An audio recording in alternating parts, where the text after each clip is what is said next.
सर्वेभ्यो नमो नमः।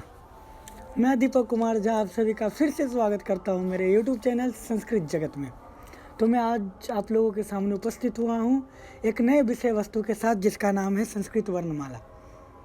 तो संस्कृत की जो वर्णमालाएं हैं, जो संस्कृत के वर्णों का समूह है, उसके बारे में आज हम विस्तार से चर्चा करेंगे। संस्कृत वर्णमालाया पठनात् पूर्वम वर्ण विन्यास विषय पठामः। इससे पहले कि हम संस्कृत वर्णमाला पढ़ें, इससे पहले हम वर्ण विन्यास पढ़ते हैं। सबसे पहले वर्ण विन्यास होता क्या है? तो यदि हम वर्ण विन्यास की बात करें ना, तो इसकी परिभाषा ये उभर के आती है कि पदे विद्यमानानां वर्णानां पृथक पृथक लेखनम वर्ण विन्यास इति कथ्यते। यानी कि पद में विद्यमान वर्णों का पृथक पृथक लिखना ही वर्ण विन्यास कहलाता है। उदाहरण के तौर पर हम देख सकते हैं, जैसे विद्यालयम।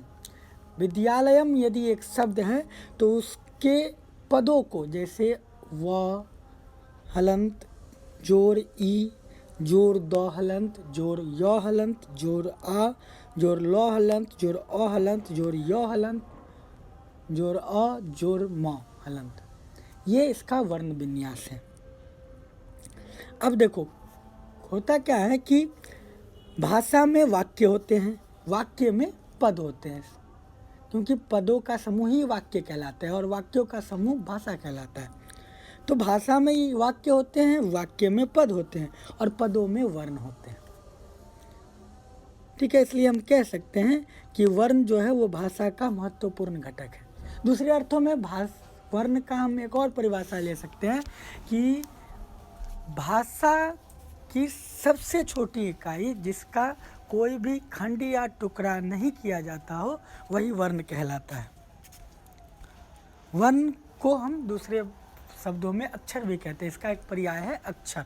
न क्षरति इति अक्षर, जो कभी नष्ट नहीं होता, वही अक्षर है। अब जैसे हम देखते हैं कि एक वाक्य हम लिखते हैं, त्वम कार्यम कृत्वा विद्यालयम गच्छसि। ये एक वाक्य है। अब जब हम इसको अलग अलग पदों में विभाजित करते हैं तो इसमें कई सारे पद आते हैं, जैसे त्वम एक पद, कार्यम एक पद, कृत्वा एक पद, विद्यालयम एक पद और गच्छसि एक पद। फिर इन पदों को हम अलग अलग विभाजित करते हैं वर्णों में। जैसे अगर त्वम की बात करें तो त हलंत, जोर व हलंत, जोर अ, जोर म हलंत, तब त्वम का निर्माण होता है। ठीक ऐसे ही कार्यम में क हलंत, जोर आ, जोर र हलंत, जोर य हलंत, जोर अ हलंत, जोर म हलंत। ठीक है, तब जाके कार्यम बनता है। ठीक ऐसे ही सारे वर्णों का विभाजन होता है। तो हम देखते क्या है कि कई सारे वर्ण मिलके एक पद का निर्माण करते हैं और कई सारे पद मिलके एक वाक्य का निर्माण करते हैं। ऐसे ही कई सारे वाक्यों से एक भाषा का निर्माण होता है। आगे हम आते हैं तो हम ये कह सकते हैं कि वर्ण वो है जिनसे शब्दों का निर्माण होता है।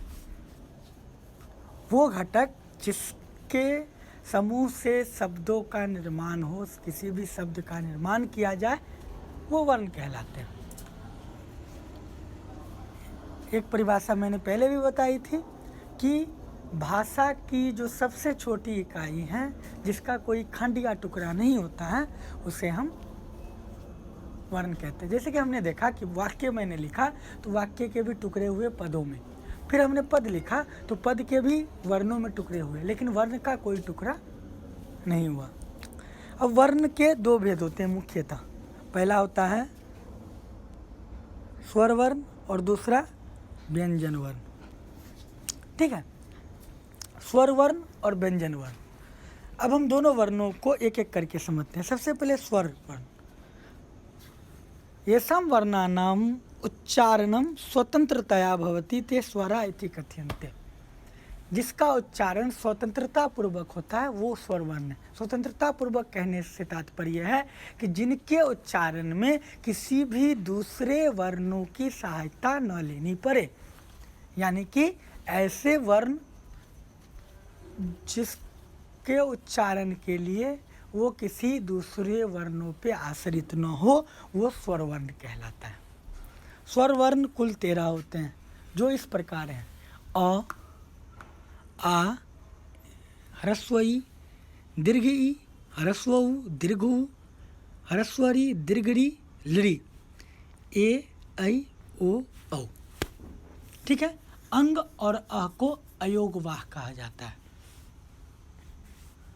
अंग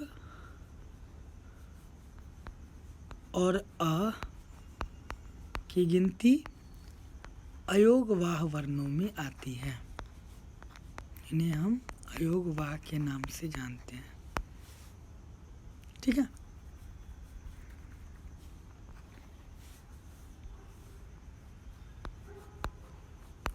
अयोगवाह में अंग और अ की गिनती होती है। अंग अ च। ठीक है। इसके बाद आगे आते हैं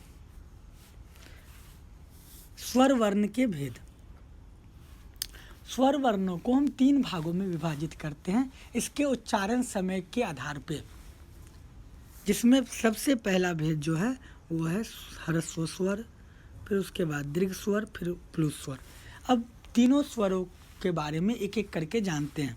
सबसे पहले ह्रस्व स्वर। तो एक मात्रा कालेन उच्चार्यमानः स्वराः ह्रस्व स्वरा भवन्ति, अर्थात ह्रस्व स्वरानाम उच्चारणार्थम एक मात्रा काल आवश्यकः भवति। यानी कि ऐसे वर्ण, ऐसे ह्रस्व वर्ण जिसके उच्चारण में एक मात्रा का समय लगता। एक श्लोक है जिसका प्रयोग हम यहाँ कर सकते हैं। श्लोक है: एक मात्रो भवेत ह्रस्व, द्विमात्रो दीर्घ उच्यते, त्रिमात्रो प्लुतो गेयः, विसर्गः चार्धमात्रिकम। यानी कि एक मात्रा भवेत ह्रस्व, एक मात्रा अर्थात ह्रस्व। फिर है द्विमात्रो दीर्घ उच्यते, 2 मात्रा है तो वो दीर्घ कहलाएगा। त्रिमात्रो प्लुत हो गया, त्रिमात्रा है, 3 मात्रा है तो वो क्या हो जाएगा? प्लुत। और लास्ट में है विसर्ग, तो विसर्ग चार्धमात्रिका, विसर्ग जो है वो अर्धमात्रिक हो जाएगा। अर्धमात्रा इत्युक्ते विसर्ग। तो इस तरह से हम विभाजन करते हैं। ये बात यहाँ भी लागू होती है। तो यदि एक मात्रा का समय लगे, जैसे अ, आ, ई, उ, रे, लृ, तो इसमें एक मात्रा का समय लगता है, इसलिए इसको हम ह्रस्व स्वर में रखते हैं। यानी कि ह्रस्व स्वरों की कुल संख्या अगर कही जाए तो वो केवल 5 हैं। यानी कि पूरे पृथ्वी पर केवल 5 ही स्वर हैं, उसके अलावा छठा स्वर वर्ण नहीं है, यानी कि ह्रस्व स्वर नहीं है। ठीक है। अब हम दीर्घ स्वर की यदि बात करें तो दीर्घ स्वर में ऐसे वर्ण आते हैं जिनके उच्चारण में 2 मात्रा का समय लगता हो, जैसे आ, ई, ऊ, री, ए, ऐ, ओ, औ। मतलब इसके उच्चारण में 2 मात्रा का समय लगता है, इसलिए इसे दीर्घ स्वर के नाम से हम लोग जानते हैं। ये कुल 8 है। अब सवाल ये उठता है कि प्लुत कौन कौन से हैं? प्लुत स्वर किसे कहें? तो प्लुत स्वर वो होते हैं जिनके उच्चारण में 3 मात्रा का समय लगता है। इसका प्रयोग हम अक्सर कोई दूर है उसको बुलाने के लिए करते हैं या संबोधन के लिए करते हैं। जैसे अ, ई, ऊ, ये कुल 9 है। री, लृ, ए, ओ। जैसे कोई दूर है ना, जैसे हम किसी को बुलाना चाह रहे हैं, राम नाम का कोई लड़का हमसे दूर है, हम उसको बुला रहे हैं, तो कैसे बुलाएंगे? राम। तो यहाँ लास्ट जो मौ है ना, इस पे जोर पड़ रहा है, इसके उच्चारण में 3 मात्रा का समय लग रहा है, इसलिए ये प्लुत स्वर में आ जाएगा अ, राम का। आगे बढ़ते हैं। उसके बाद आते हैं हम व्यंजन वर्णों पे। इनकी संख्या ना कुल 33 है, जिसको हम दो भागों में विभाजित करते हैं। एक तो वर्गीय व्यंजन, दूसरा अवर्गीय व्यंजन। वर्गीय व्यंजन वो हैं जो 5 वर्गों में विभाजित होते हैं, जैसे कवर्ग, चवर्ग, टवर्ग, तवर्ग और पवर्ग। इन 5 वर्गों में ये 25 वर्ण आते हैं और हर एक वर्ग में 5-5 वर्ण होते हैं।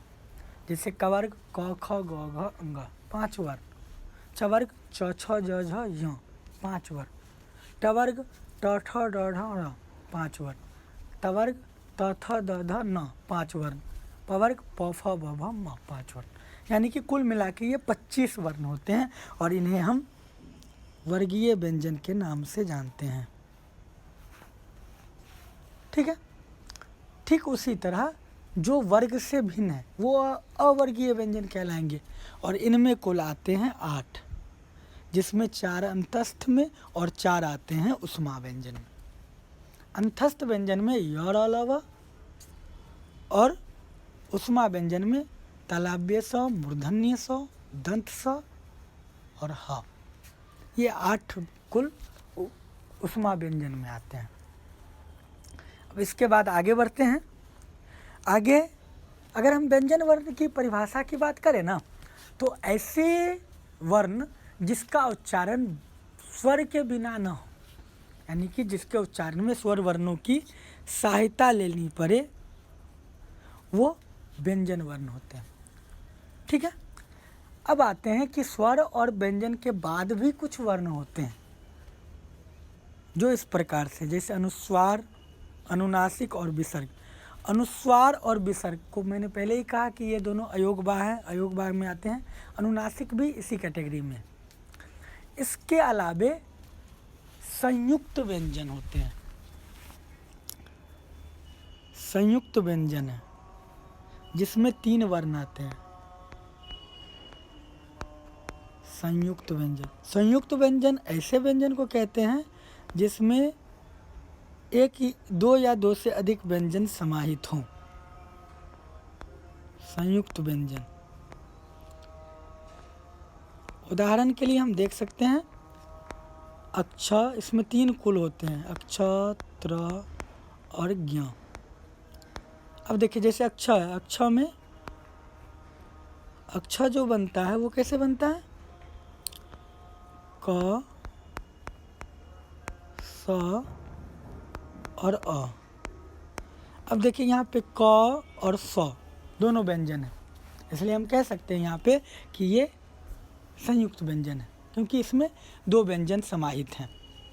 वैसे ही त्र अगर हम लिखते हैं तो त, र और अ। यहाँ देखिए त और र 2 व्यंजन है, इसलिए ये भी संयुक्त व्यंजन की श्रेणी में आएगा। उसके बाद ज्ञ, ज्ञ में ज और य, ज और य ये 2 व्यंजन वर्ण हैं, इसलिए ये भी संयुक्त व्यंजन की श्रेणी में आएंगे। तो कुल मिला के संस्कृत वर्णमाला में इतना ही है। तो इन्हीं शब्दों के साथ मैं अपनी वाणी को विराम देता हूँ। जय हिंद, जय भारत। आपका दिन शुभ हो। धन्यवाद।